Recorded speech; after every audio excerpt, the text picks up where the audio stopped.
The Baltic Sea was utterly gray, the north wind whistled in freezing gusts. Suddenly, a white streak of light tore the deep water bottom. A nuclear torpedo carrying 5,000 tons of explosive equivalent launched from tube number 3 of the Russian submarine. Less than 30 seconds later, a column of water over 100 meters high erupted right next to the port side of the lead British frigate.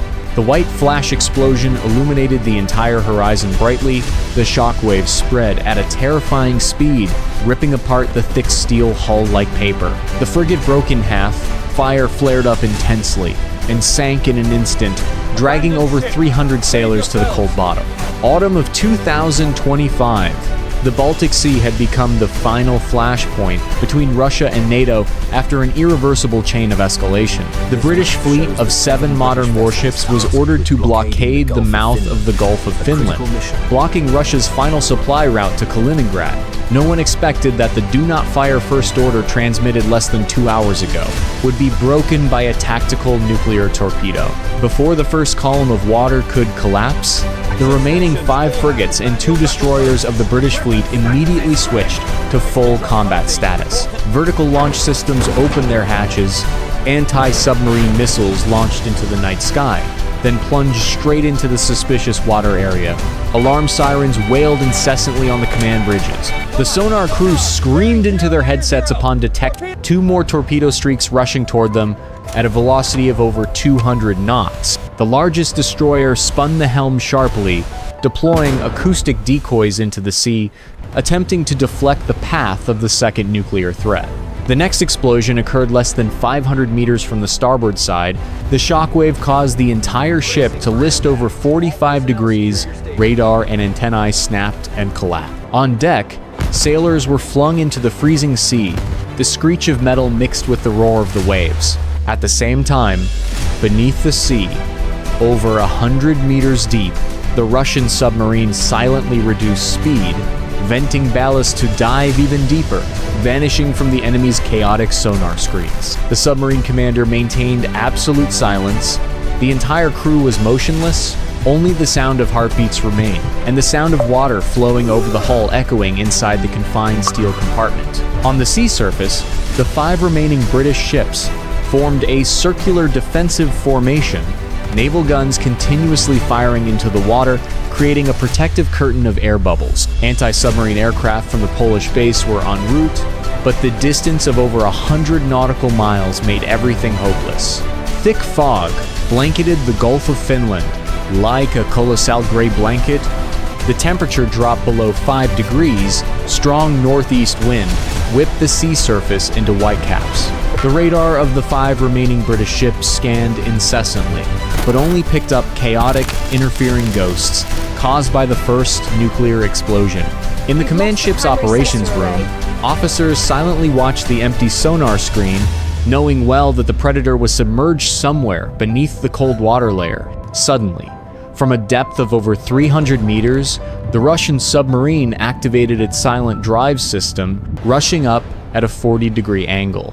Launch tubes number 5 and 6 opened simultaneously. 2 heavy, high-speed torpedoes left the tubes. Their cavitating propellers screamed like tearing water, rushing straight toward the center of the British formation at a velocity of over 250 knots. On the sea surface, the sonar crew of the second frigate detected the signal late, with only 8 seconds left. Alarm sirens wailed loudly. The entire fleet immediately deployed decoys and fired anti-submarine rockets into the water area ahead. The first explosion of the third torpedo occurred right in the middle of the formation. A column of water over 150 meters high flared up, consuming 1 frigate and capsizing the destroyer next to it. The shockwave spread widely, ripping apart the eardrums of hundreds of sailors on deck. At the same time, from the airbase near Gdansk, 4 anti-submarine aircraft took off urgently, carrying over 20 depth charges and sonar buoys. Pilots flew low just above the waves to evade Russian coastal radar. Searchlights swept through the fog, searching for abnormal wake trails. Under the aircraft belly, the bay doors were opened, preparing to drop the net of bombs onto the suspected water area upon signal. Beneath the sea, the Russian submarine continued to dive even deeper, deploying acoustic decoys, simulating old diesel engine sounds to deceive enemy sonar. The entire crew maintained absolute silence. Only the sound of water flowing through the pressure valves remained, and the heavy beat of hearts in their chests. The submarine commander ordered the launch of 4 more anti-ship cruise missiles from the vertical launch tubes. They rushed up to the surface, ignited their jet engines, then vanished into the fog heading west. On the sea surface, the only intact British destroyer fired the final volley of anti-submarine rockets, creating hundreds of small underwater explosions to break up the thermocline caused by the nuclear blast. Smoke and air bubbles completely covered the entire sea area of over 10 nautical miles, turning the area into a chaotic soup, where neither side could clearly see the other. Meanwhile, at the Kaliningrad coast, coastal naval gun batteries began preparatory fire. High explosive shells fired skyward created an even denser artificial smokescreen, completely shielding the Russian submarines' retreat to deep water. The north wind whistled in freezing gusts, carrying salt spray and the smell of burnt gunpowder across the southern Baltic sky. Before dawn could break, 12 Russian fighter jets from Chernyakovsk airfield rushed off the runway, engines roaring, tearing through the fog screen. They flew low, just 30 meters above the waves, radar completely off, relying only on infrared sights to lock targets. At the same time, from Lossiemouth base via Norway, 8 British fighter jets were approaching at supersonic speed, carrying long-range anti-ship missiles and anti-radar guided bombs. British pilots were ordered to clear the path for anti-submarine aircraft, circling below, despite the risk of direct confrontation with Russian air forces. 2 minutes later, the 2 flights clashed at an altitude of 5,000 meters over the sea area between Gotland and Bornholm. Air-to-air missiles simultaneously left the rails, white smoke trails crisscrossed like a spider web in the gray sky. One Russian jet was hit in the very first shot, exploding into a fireball plunging straight into the sea, trailing a long black smoke tail. Next, 2 British jets were shot down by thermobaric missiles, despite having deployed flares and executing sharp evasive turns. Beneath the sea, the sound of jet engines and overhead explosions caused the thermocline layer to vanish. British ship sonar suddenly picked up a clear signal. The Russian submarine was rising to missile launch depth only 5 nautical miles from the formation. The only remaining combat-capable British destroyer immediately turned its bow, firing the last volley of anti-submarine cruise missiles, plunging into the water, forming a dense net of depth charges. High above, the air combat devolved into chaotic close-quarters fighting. Jets from both sides circled within a radius of less than 10 nautical miles. 30mm autocannons screamed continuously. Hot shell casings fell into the sea like rain. A Russian jet was hit in the wing, losing control and plunging straight into the burning British frigate below. The secondary explosion disintegrated both simultaneously. Meanwhile, in the operations room of the British command ship, officers witnessed the radar screen flashing continuously. 4 anti-submarine aircraft that had just arrived were immediately shot down by Russian coastal anti-air missiles. 3 crashed into the sea, only 3 nautical miles from the formation. The shockwave from the explosion caused the last ship in the British fleet to list over 60 degrees. Water flooded the engine compartment. The southern Baltic sky was now filled with black smoke and debris. Strong north wind carried plane wrecks and rescue parachutes floating on the waves. No flight unit could maintain formation. Only isolated aircraft evaded in the fog, awaiting the order to withdraw or to plunge further into the furnace. The night was pitch black, moonless, with only flickering light from the remaining fires on the sea surface. The temperature dropped below 3 degrees, water vapor condensed into a thin layer of mist hovering close to the wave surface, making the sweeping sonar beam only reveal cloudy white streaks. Beneath the depth of 250 meters, the first Russian submarine had retreated deep toward the east. But a second submarine, old diesel type, unexpectedly surfaced to torpedo launch depth only 17 nautical miles from Bornholm Island. 4 conventional torpedoes left the launchers, running silently on electric power, leaving no air bubbles. They silently rushed toward the last 2 British frigates, attempting to form a circular defensive formation, the British sonar crew detected the signal late when the torpedoes were less than 800 meters from the ship's side. The order to deploy decoys and fire anti-submarine rockets was shouted, but it was too late. Two continuous underwater explosions ripped the first frigate in half. Fire flared up brightly, then extinguished as water flooded the magazine. The second ship's starboard side was torn open, listing and sinking in less than 4 minutes. At the same time, from the Kaliningrad coast, 3 small auxiliary submarines surfaced in the night, activating their vertical multiple rocket launch systems. Over 60 anti-submarine rockets rushed into the sky, drawing fire curves, then plunging straight into the sea area, where the only remaining British destroyer was attempting to flee. Each rocket exploded at a depth of 50 meters, creating an overlapping shockwave net, shattering the destroyer's pressure hull. Water flooded the turbine compartment, the engine completely stopped, the ship drifted aimlessly in the late-night sea.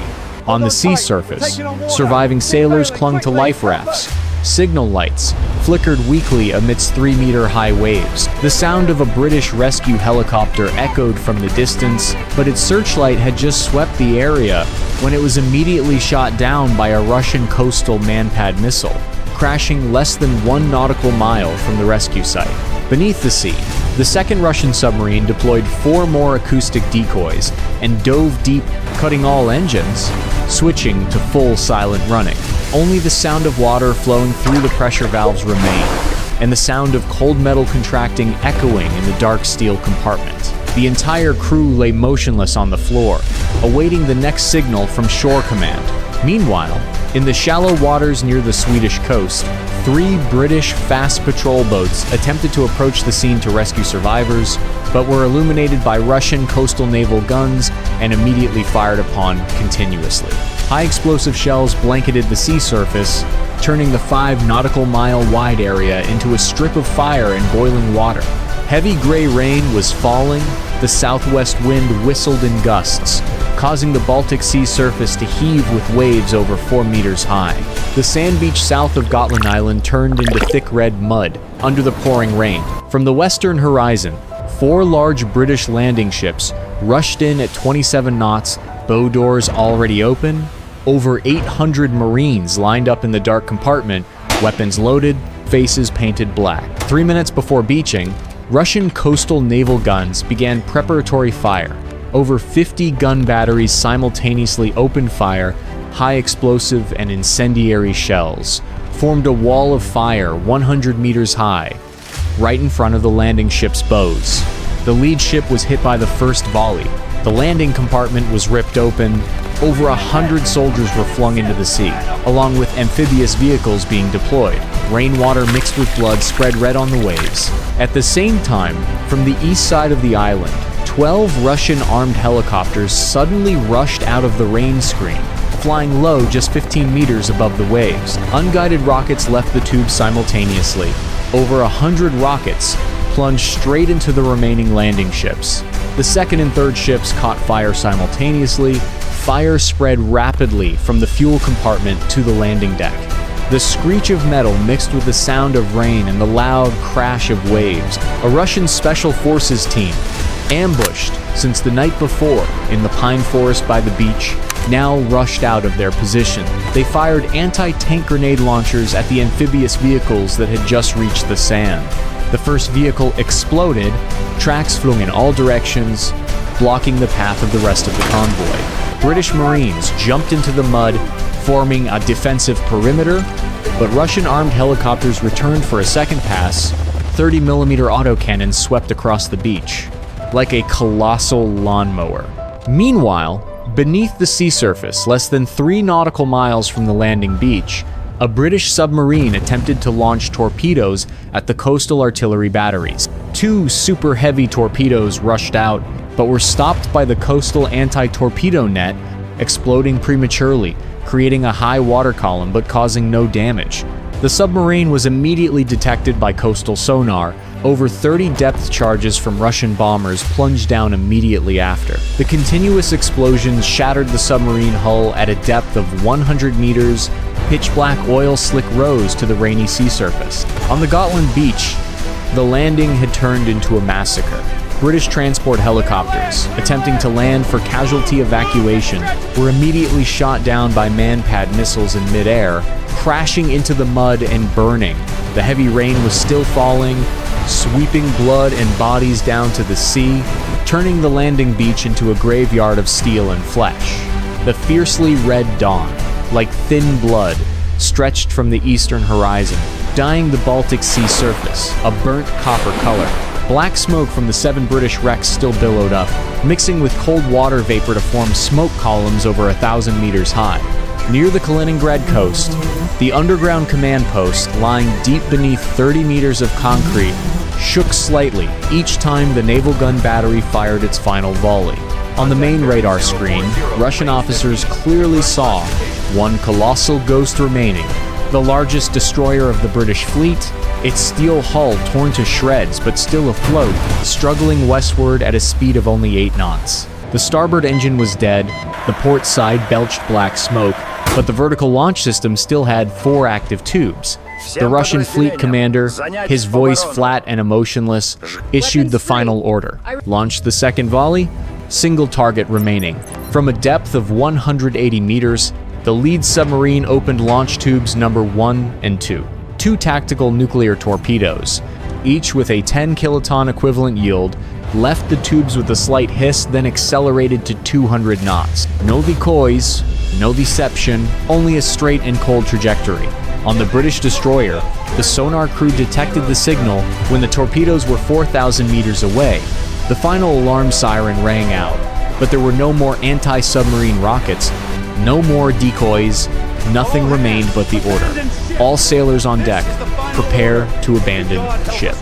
Less than 45 seconds later, 2 bright white water columns erupted only 100 meters apart.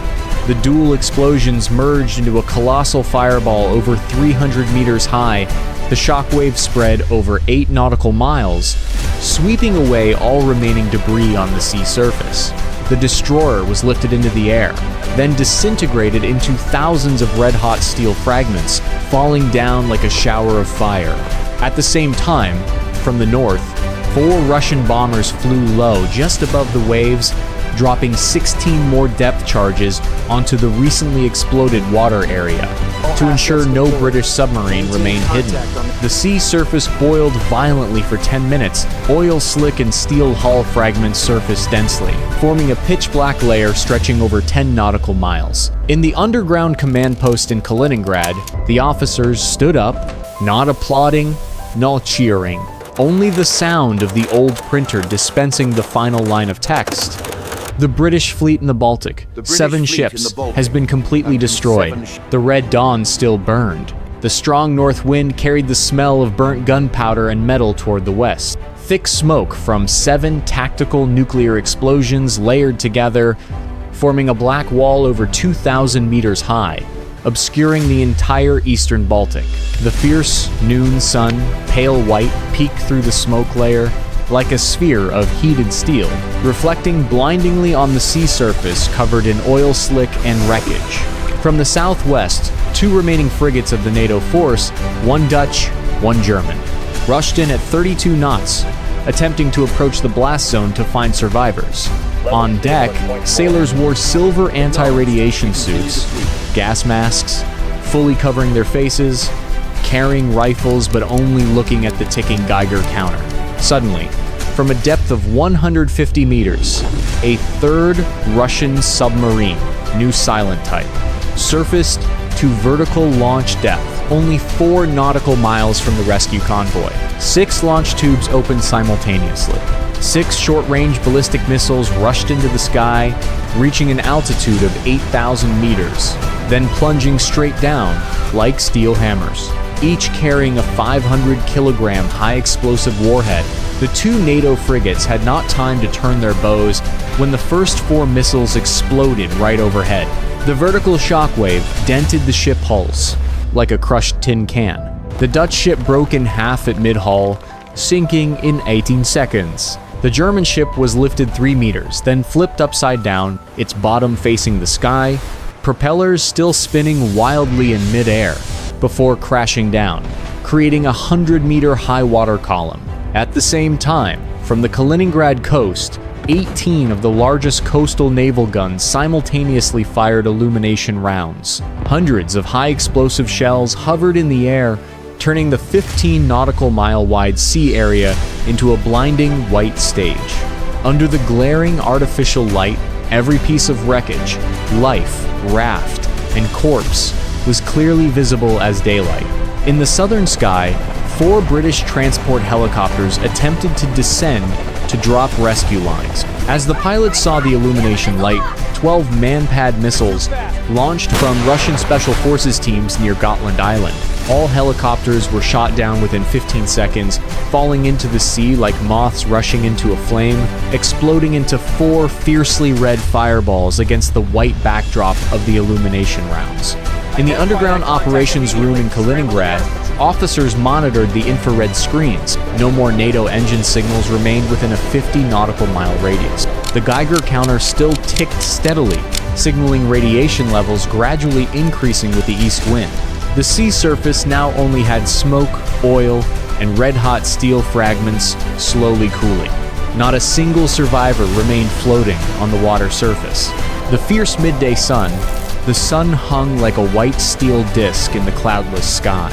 Sunlight shone vertically down onto the Baltic Sea surface, now strangely flat, no more waves, only the thick oil slick reflecting a toxic rainbow. The wrecks of 7 British ships lay scattered over an area of more than 20 square nautical miles, some still smoldering, black smoke spiraling into colossal mushroom clouds. From the northwest, the NATO command ship, a large destroyer flying the German flag, rushed in at maximum speed of 34 knots.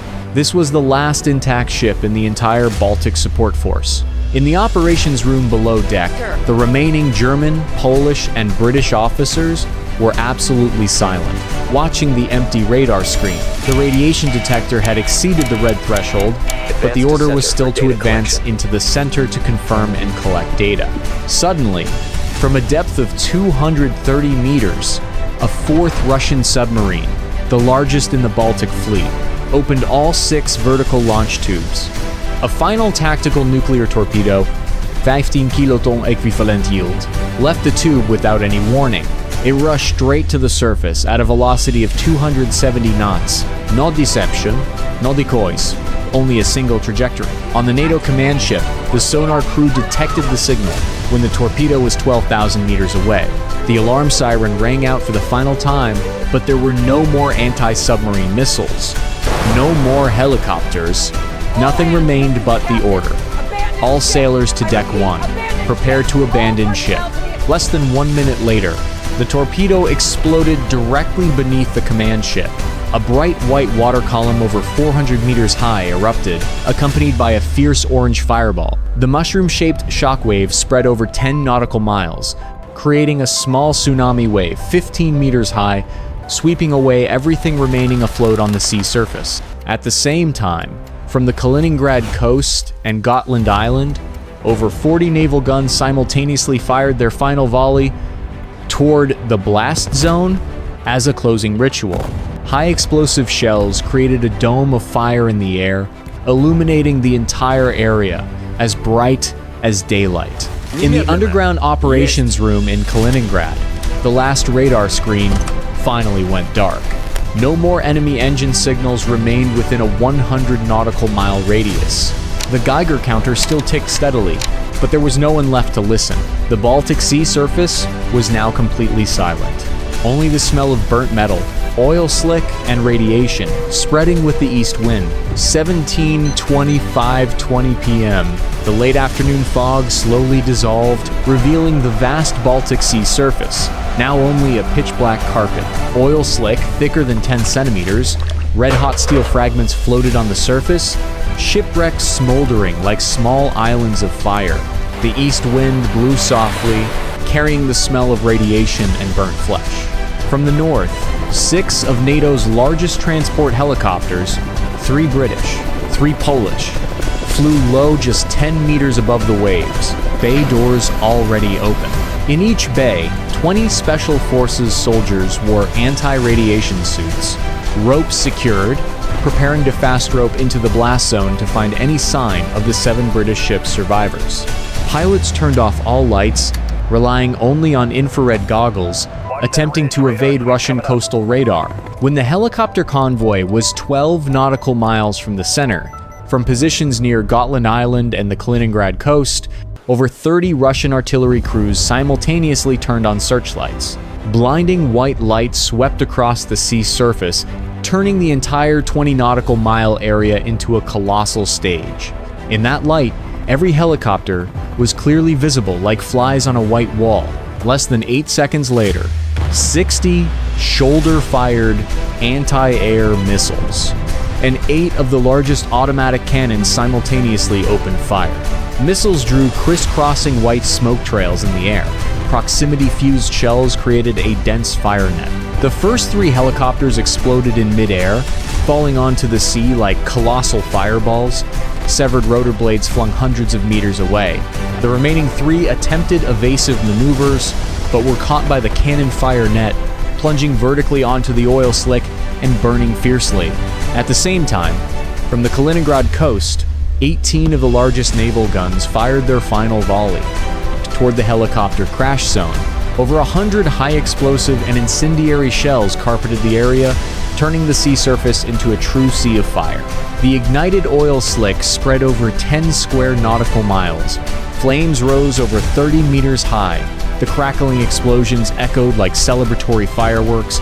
On the sea surface, Special Forces soldiers who parachuted in time fell straight into the burning oil, screaming swallowed by the wind and fire. Not a single parachute could open, not a single person reached the cold water surface. Only contorted dark shapes remained in the red fire. In the underground command post in Kaliningrad, officers watched the infrared screen, now only a fiercely red bright area. No more biological signals. No more engine signals. Only the steady ticking of the Geiger counter remained, like the sound of a death clock. The sunset began to descend, dyeing the entire area of fiercely burning oil fire red on the Baltic surface.